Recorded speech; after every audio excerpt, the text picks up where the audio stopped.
Oi, gente! Voltamos! Eu sou a Ju Palermo e hoje eu tô com o Heitor Sayeg, que agora eu aprendi a falar, pra continuar falando sobre quartos de despejo. Se você não viu a primeira parte desse vídeo, você vai ficar perdido aqui. Então vai lá primeiro ver, depois você volta pra ver a parte 2, que a gente vai falar muito mais sobre ele, então.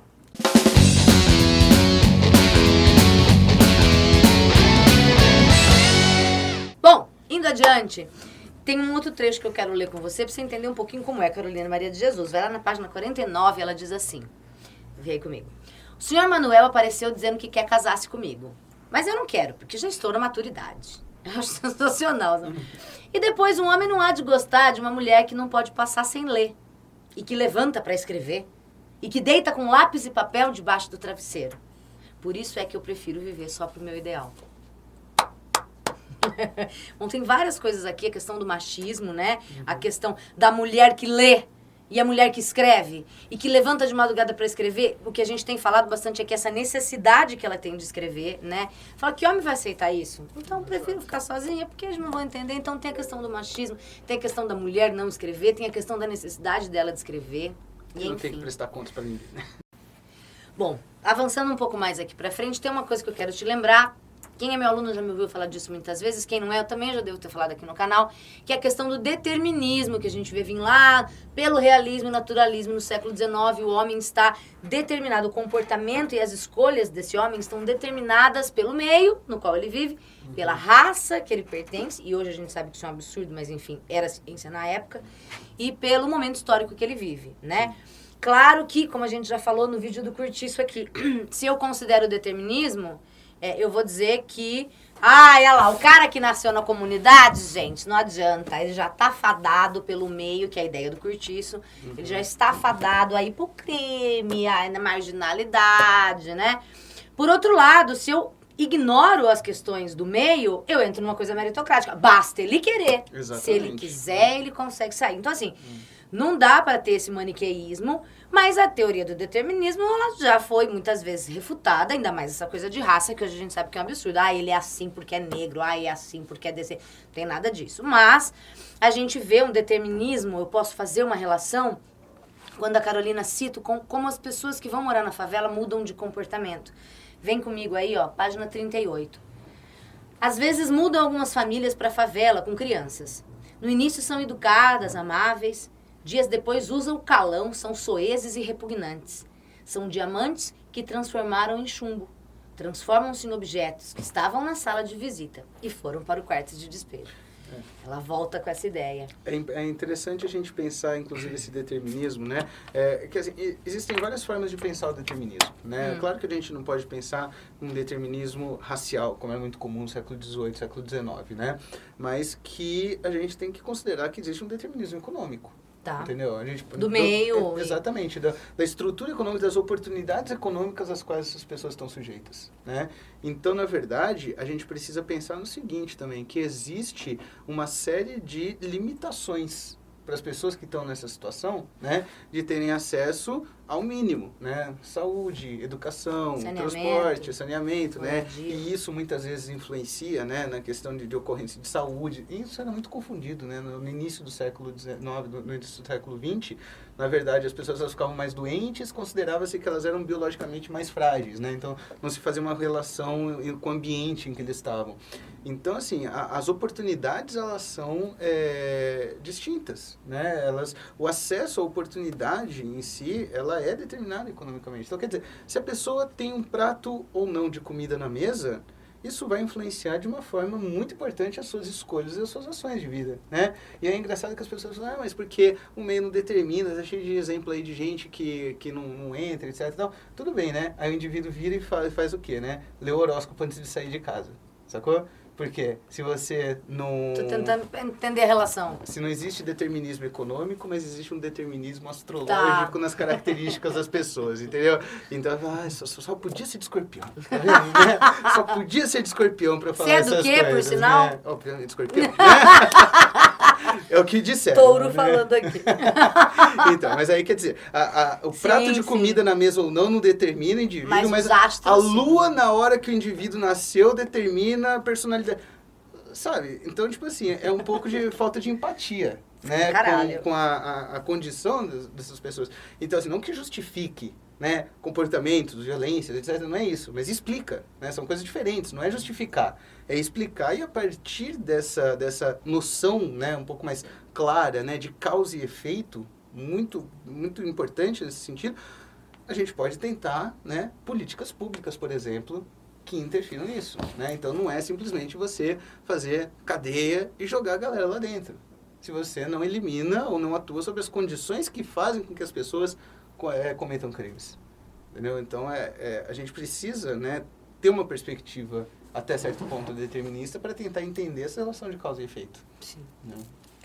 Eu digo também sempre, até quando falo do cortiço, falo disso. É muito fácil ser bem educado quando você está bem alimentado, Exato. quando você dormiu bem numa cama confortável, tem uma roupa, está limpo. Então, é muito diferente o trato entre as pessoas no fretado às 8 da manhã e no busão às 5 da manhã. Né? Busão às 5 da manhã, amor, é guerra pela sobrevivência. Tem um lugar ali que se foda, eu quero sentar. Exato. Eu não vou dar lugar pro outro passagem, bom dia, com licença, desculpa, obrigado. Eu tô puta, eu tô cansada, eu tô com fome, eu tô sujo, eu tô, É o né? estado de natureza robesiano, né? É outra coisa, bicho. É o homem animal, entendeu? É uma coisa naturalista que a gente vê no cortiço. Agora, o fretado dos engravatados, às 8 da manhã, diferente. Banquinho confortável, climatizado. Ar-condicionado, né? Dormi bem, comi bem, estou indo trabalhar, tomei meu banho, tenho um emprego que me paga bem, do qual eu gosto, me sinto bem, tenho orgulho de dizer o que faço, sou engenheiro, sou arquiteto, sou... Entendeu?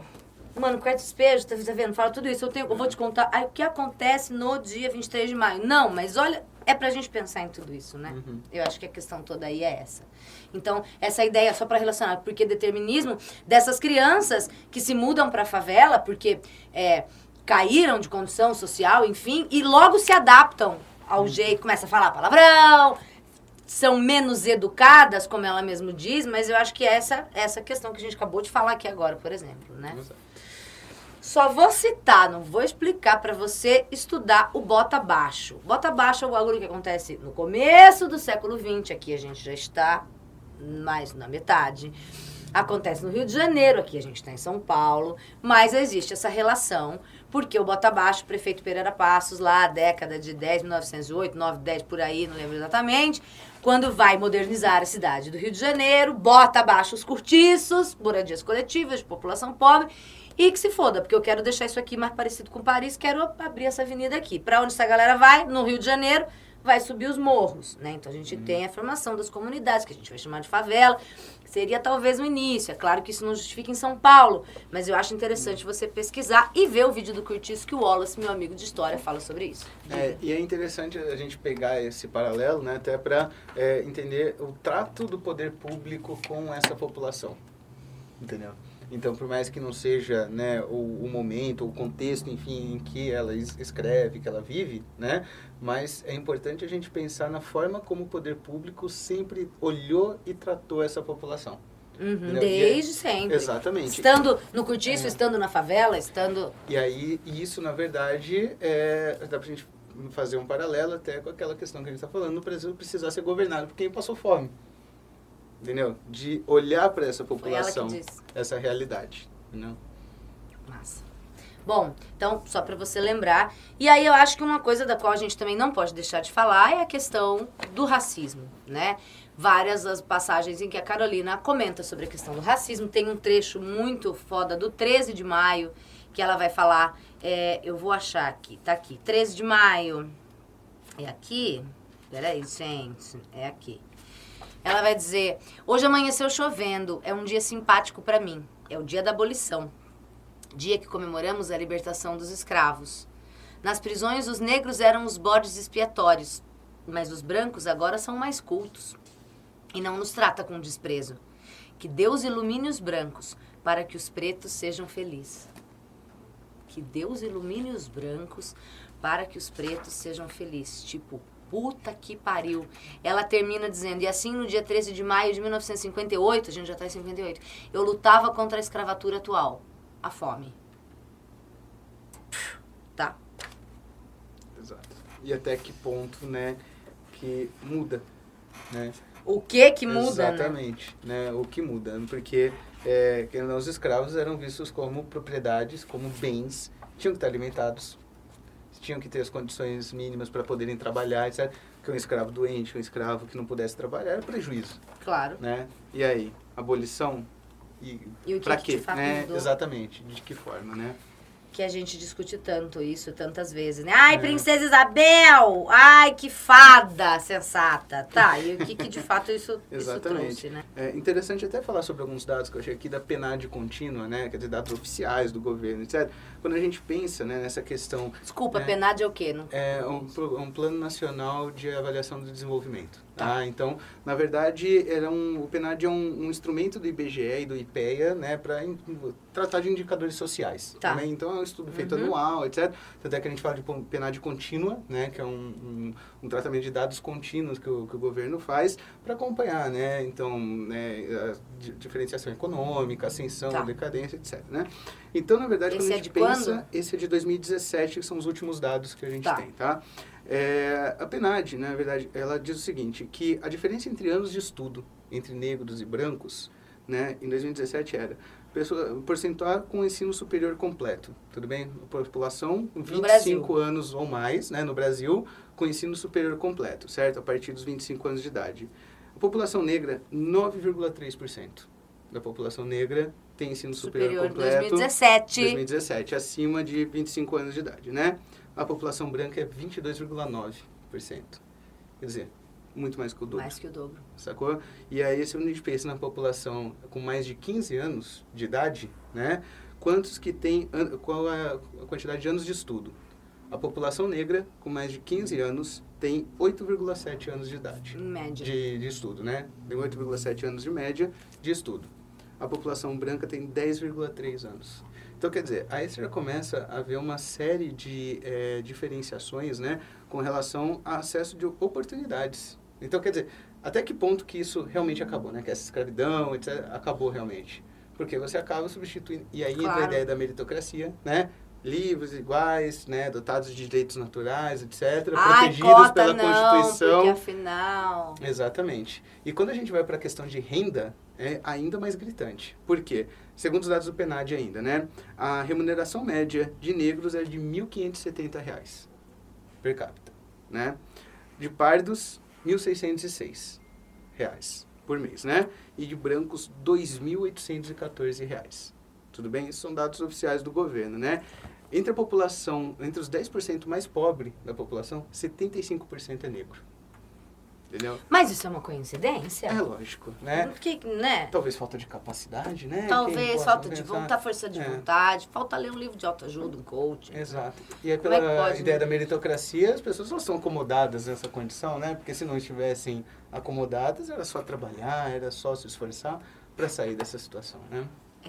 É uma coisa que eu sempre falo, né? Quantos negros tem na sua sala? Na escola, no cursinho? Mais.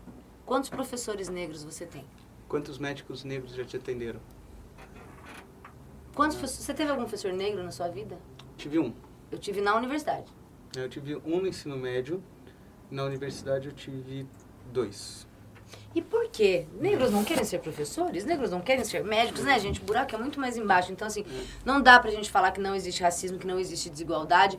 E não só essa desigualdade que a gente tá vendo econômica, de acesso, de oportunidade, mas a desigualdade também com relação à violência, né? Pra citar aqui a frase maravilhosa do Marcelo Yuca: todo camburão tem um pouco de navio negreiro. E isso é de uma profundidade, né?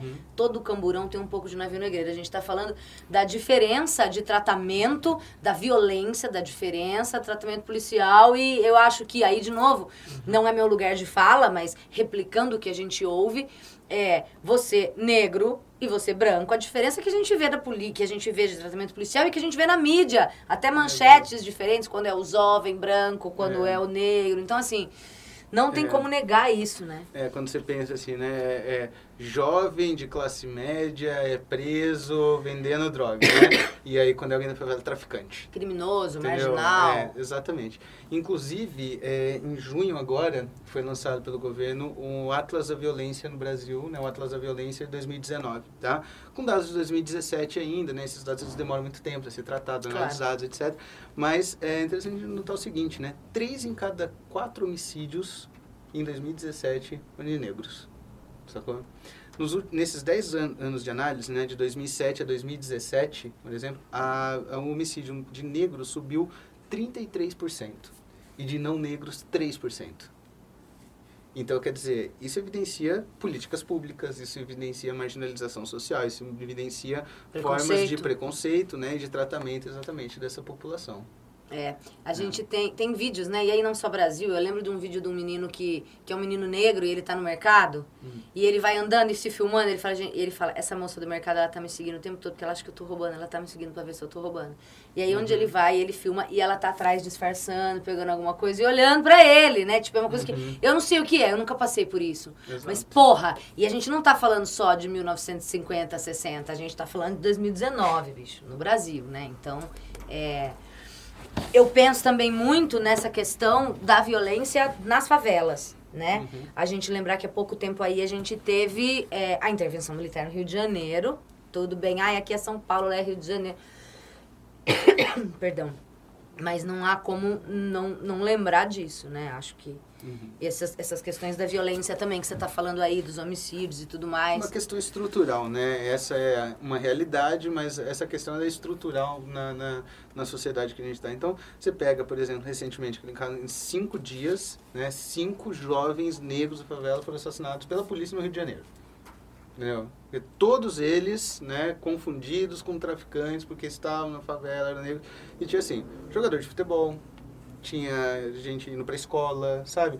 Assim, sem o menor critério, né? Não é quem tá com um fuzil na mão, entendeu? É pura e simplesmente uma política pública, né?